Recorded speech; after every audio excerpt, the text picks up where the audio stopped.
This is not history. This is memory. And tonight, you are his enemy. Your walls are 12 meters high. Your city has held for 40 years. You have grain for 2 years, water from an underground river, 30,000 soldiers. Genghis Khan's army appeared on the horizon 3 days ago. You are not afraid. You have seen armies before. But your scouts came back this morning and said something that made no sense. They said the Mongols aren't building siege equipment. They aren't digging trenches. They aren't cutting off your supply roads. They're just waiting. And then your chief advisor walks in and tells you something that changes everything. He tells you what happened to the last city Tell that us made what you Genghis saw. Khan They do not wait. stop for walls. But to They are understand already why here. your walls mean nothing and why this battle was over before it began, you have to understand how a boy from the steppes rewrote the rules of war while everyone else was still playing by the old ones. You are born in 1162 on the Mongolian steppe. No cities, no walls, no roads. Just grass in every direction for as far as any human being has ever walked. Your name is Temujin. Your father is a minor clan chief. When you are 9 years old, he is poisoned by a rival clan at a peace meeting. Your family is abandoned by your father's followers immediately after. In steppe politics, loyalty follows power. Your father's power is gone. So is everyone's loyalty. Your mother raises you and your siblings alone on the steppe. Some days there is nothing to eat. The sources record that you survive on roots, berries, mice, and whatever your brothers can catch. You are 9 years old, fatherless, poor, and completely invisible to the world. You file this away. Everything goes on the list. By the time you are 16, you have been enslaved, escaped, and killed your own half-brother in a dispute over food. That last part matters, not because it tells you something dark about who you are, because it tells you something precise about how you think. Your half-brother stole from the family. You warned him. He did it again. You killed him. Not from rage, from calculation. You understood at 16 what most military commanders never learn, that a threat you don't follow through on is worse than no threat at all. That mercy without power is just weakness with a better name. This is the first rule of how Genghis Khan wins battles before they begin. He always does what he says he will do. Always. By your 20s, you are building alliances across the steppe through a combination of military skill, strategic marriage, and one innovation that nobody in the region has tried before. You abolish the clan system. This sounds simple. It is revolutionary. In Mongolian steppe culture, loyalty is tribal. You fight for your clan. You die for your clan. You betray everyone outside your clan because that is simply how the world works. When you defeat an enemy clan, you absorb some, enslave some, kill the leadership. You do something different. You take defeated enemies and integrate them into your army as equals. Their clan identity is gone. Their loyalty is to you personally. Their rank is based on ability, not bloodline. The best warrior rises regardless of where he was born. In 1206, the Mongol clans unite under one leader for the first time in history. They give him a title, Genghis Khan, Universal Ruler. You are 44 years old. You have unified the most fractious, violent, ungovernable population on Earth through sheer force of vision. and you haven't started yet. Here is what history does not tell you about how Genghis Khan won battles. It does not tell you that most of his victories were decided before a single arrow was fired. The Mongol Empire ran the most sophisticated intelligence network in the medieval world. Months before any military campaign, merchants, Mongol-aligned traders who traveled freely across borders, were mapping your city, your grain stores, your water sources, your political tensions, which generals hated each other, which governors were corrupt, which populations resented their rulers. By the time the Mongol army appeared on your horizon, Genghis Khan knew more about your city than most of your own officials did. He knew where your walls were weakest. He knew which of your commanders could be bribed. He knew that your eastern garrison hadn't been paid in 3 months. He knew that your city, and the city 40 kilometers north, had a border dispute that made mutual defense unlikely. You thought you were preparing for a siege. You were already inside his plan. The second thing history does not tell you: the Mongols did not fight the battles their enemies prepared for. Every army in the medieval world was built around one of two models. You either had heavy cavalry, armored knights or cataphracts designed for direct shock combat, or you had infantry with fortified positions. Everyone understood how these worked. Everyone had defenses designed for them. The Mongols were light cavalry, fast, unarmored. They carried composite bows that could fire accurately from horseback at full gallop. They could cover 80 miles in a day. Their supply line was their horses. They drank mare's milk and ate dried meat and needed no supply wagons. This meant they could appear where no army was supposed to be able to appear. Mountain passes everyone agreed were impassable in winter.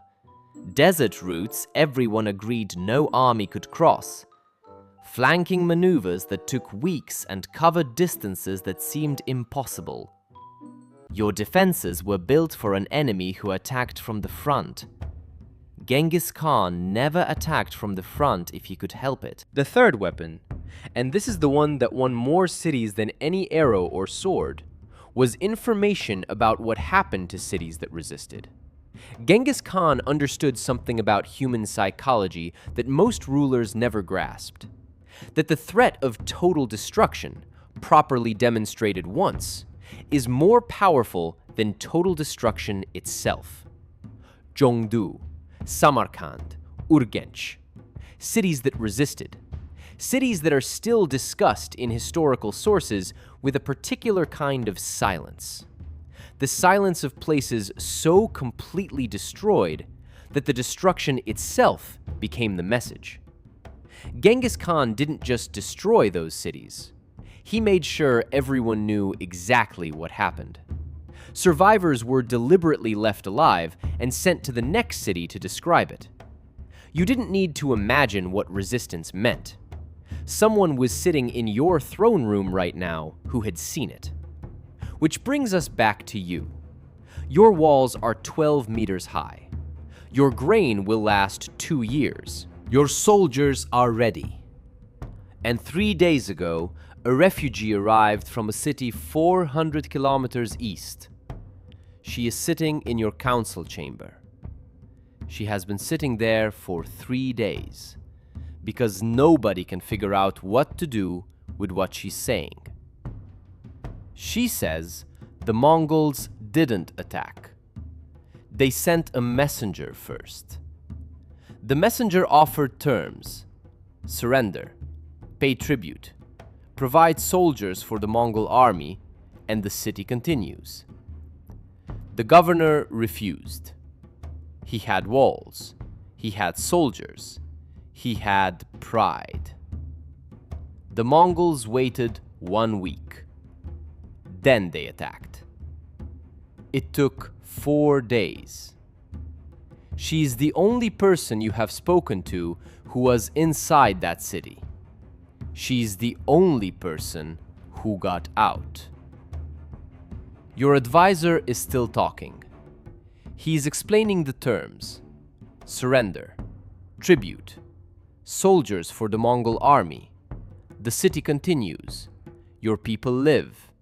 Your merchants keep their routes. Your temples stay standing. You are listening. But you are also looking at your walls. 12 meters. Solid stone. 40 years without a breach. You make the decision that every city makes before it understands what it's facing. You refuse. Here is what happens next. Not to you specifically. To every army that ever faced the Mongols in open battle and thought they understood what they were walking into. The Mongol army advances. Your cavalry rides out to meet them, because that is what cavalry does. That is the entire point of cavalry. You meet the enemy charge with your own charge, and the better horses and the braver men win. The Mongols turn and run. Not retreat. Run. Scattered, apparently panicked, horses at full gallop away from your advancing cavalry. Your commanders see this and feel something complicated. Relief, confusion, the specific excitement of an enemy that looked terrifying on the horizon and is now apparently fleeing in disorder. They pursue. This is the last decision they ever make. The feigned retreat. This is the Mongol tactic that killed more armies than any weapon in their arsenal.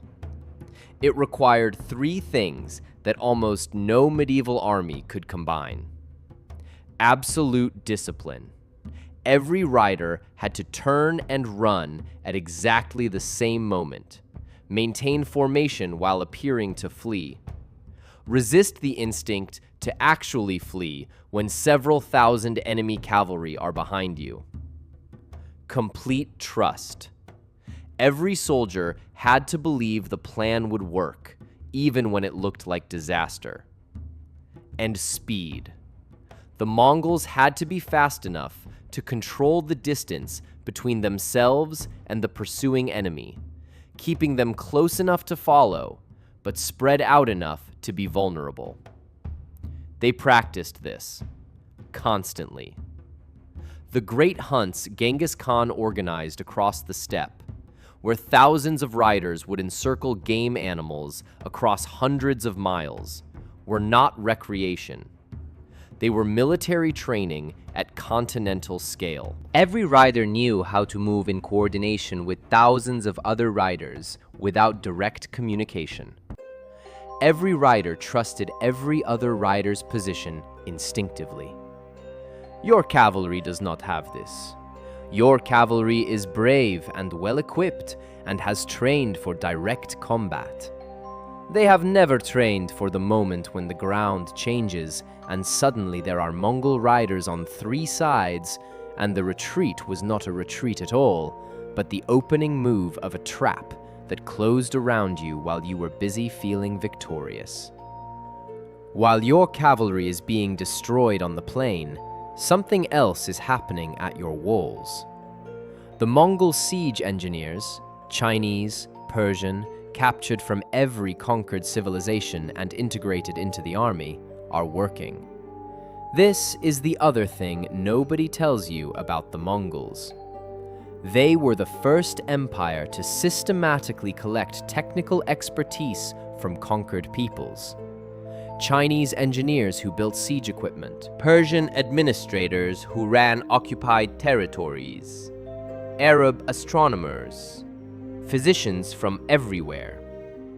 Genghis Khan didn't just conquer civilizations, he harvested them. The counterweight trebuchets are assembled in hours. The fire weapons, naphtha, incendiary materials, are prepared. The engineers who build the walls of a dozen other cities know exactly where your walls are weakest, because walls are always weakest in the same places. Your walls held for 40 years against armies that attacked them the same way every time. The Mongols have never attacked anything the same way twice. By the third day, the eastern gate is compromised. Not broken, compromised. The garrison defending it has been awake for 60 hours. The relief rotation failed because the relief unit was redirected to the southern wall when a feint attack suggested that was the priority. It wasn't the priority. The feint was the point. The eastern gate falls on the fourth day, not because your soldiers weren't brave, not because your walls weren't strong, because Genghis Khan won this battle 3 months ago, when his merchants mapped your eastern garrison's supply situation.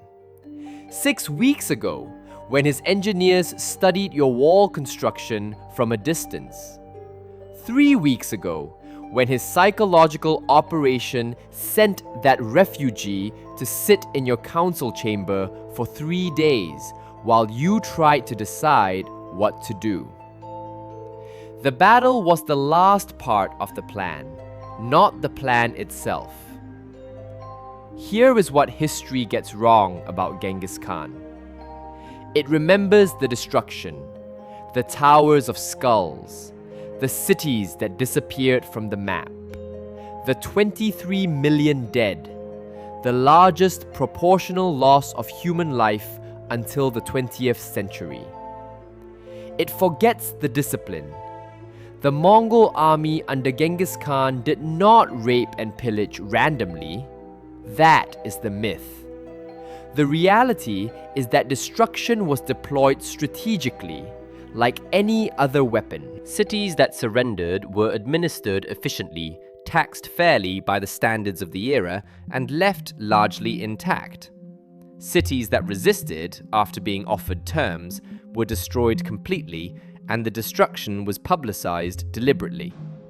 This was not cruelty, it was arithmetic. A conquered city that functions produces tribute indefinitely. A destroyed city produces terror that makes the next 20 cities surrender without a fight.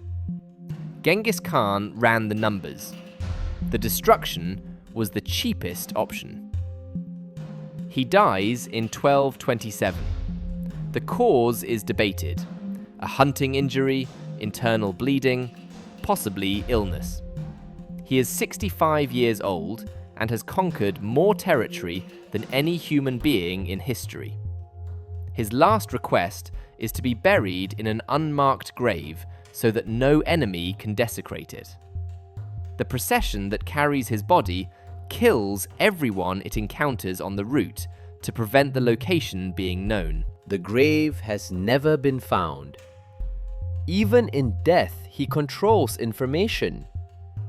The empire doesn't survive him. Not really. His sons divided. His grandsons divided further. Within 3 generations, the largest contiguous land empire in history has fractured into competing khanates that spend their energy fighting each other. This is the paradox of Genghis Khan. He built a system of conquest so completely dependent on his own genius that it couldn't function without him. The intelligence networks, the psychological operations, the tactical flexibility, the absolute personal authority that made discipline possible, all of it required one specific mind at the center. When that mind stopped, the empire kept moving for a generation on momentum. Then it stopped too. Back to you, in your city, on the 4th day. The eastern gate is open. The Mongol cavalry is in the streets.